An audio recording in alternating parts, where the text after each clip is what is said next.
નમસ્કાર, આપ જોઈ રહ્યા છો સંદેશ ન્યૂઝ, તમારી સાથે સત્યની સાથે અત્યાર સુધીના સૌથી મોટા સમાચાર સાથે હું છું નુપુર અને સૌથી મોટા સમાચાર એ છે કે આવનાર 3 કલાકની અંદર મેઘો ગુજરાતને બરાબર ધમરોળી શકે છે। હવામાન વિભાગે નાવકાસ્ટ બુલેટિન જાહેર કર્યું છે અને એમાં ચેતવણી આપવામાં આવી છે કે આવનારા 3 કલાક ગાજવીજ સાથે વરસાદ વરસી શકે છે।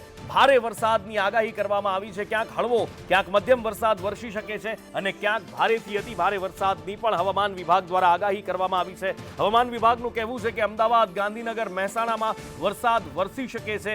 સિસ્ટમ જે સાયક્લોનિક સિસ્ટમ રાજસ્થાનમાં સક્રિય થઈ છે તેના કારણે ઉત્તર ગુજરાત સહિતના વિસ્તારોની અંદર વરસાદ વરસી શકે છે। સાબરકાંઠા, અરવલ્લી, ખેડામાં પણ વરસાદની આગાહી હવામાન વિભાગ દ્વારા કરવામાં આવી છે। નાવકાસ્ટ બુલેટિન જાહેર કરી અને 3 કલાકમાં વરસાદની આગાહી કરવામાં આવી છે।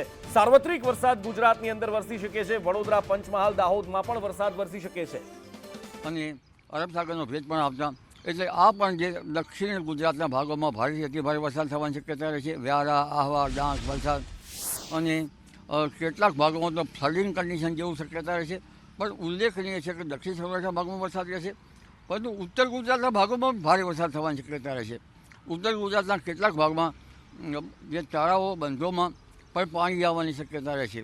એટલે આ વરસાદ જે છે એ બનાસકાંઠાના ભાગો, મહેસાણાના ભાગો, પાટણના ભાગો, હારીજના ભાગો, સમીના ભાગો, આ ભાગોમાં પણ વધારે વરસાદ રહેશે અને કેટલાક ભાગોમાં તો લગભગ 3 કે 4 ઇંચ કે તેથી વધુ। જે રીતે ઉત્તર ગુજરાત, દક્ષિણ ગુજરાતમાં સારો વરસાદ છે, જોકે મધ્ય ગુજરાતમાં વાદળછાયું વાતાવરણ તો હોય છે પણ વરસાદ નથી, ત્યાં ક્યારથી વરસાદ પડી શકે?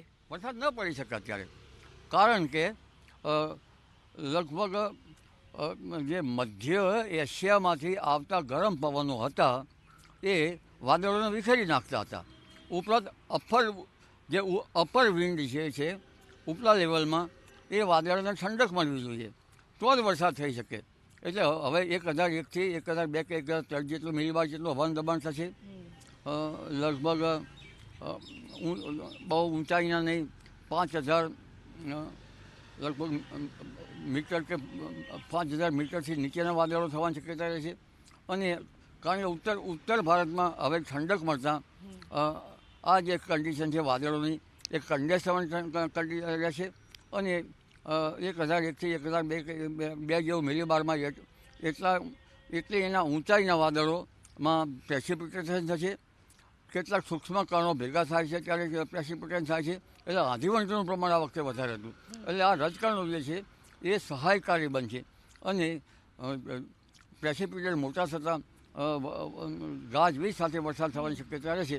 એટલે જુલાઈ માસનું જે પ્રથમ સપ્તાહ છે એ પણ સમગ્ર કેટલાક ગુજરાતના કેટલાક ભાગમાં ભારે વરસાદ થશે, કેટલાક ભાગમાં અતિ ભારે વરસાદ થવાની શક્યતા રહેશે। પણ જે વરસાદમાંથી સંકટમાંથી સૌરાષ્ટ્રના કેટલાક ભાગો છે પણ ઉત્તર ગુજરાતના કેટલાક ભાગોનું બધું હજુ વરસાદી સંકટ છે, એ વરસાદી સંકટ હલ થશે કેટલાક ઘણા અંશે। અને પંચમહાલના ભાગોમાં પણ ભારે વરસાદ થશે।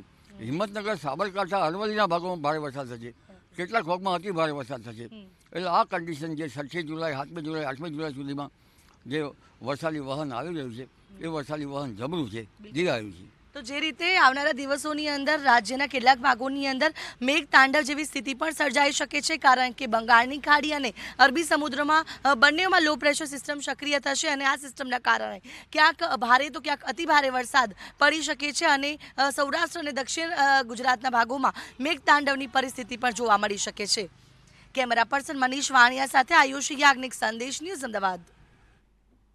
એટલે હવામાન વિભાગ પણ જે આગાહી કરી રહ્યા છે, હવામાન શાસ્ત્રી અંબાલાલ પટેલ પણ એ જ વાત કહી રહ્યા છે કે ઉત્તર ગુજરાતની અંદર, મધ્ય ગુજરાતની અંદર પણ વરસાદ વરસી શકે છે। અત્યાર સુધી જે ઉત્તર ભારતથી હીટવેવના ગરમ પવનો આવતા હતા એ વાદળોને વિખેરી નાખતા હતા, એના કારણે ચોમાસું નબળું પડ્યું હતું। પણ હવે રાજસ્થાનની અંદર જે સાયક્લોનિક સર્ક્યુલેશન ઊભું થયું છે એના કારણે ભેજનું પ્રમાણ વધ્યું છે અને ચોમાસાને આગળ વધવા માટેની હવે એક ઉપયુક્ત કન્ડિશન ઊભી થઈ છે।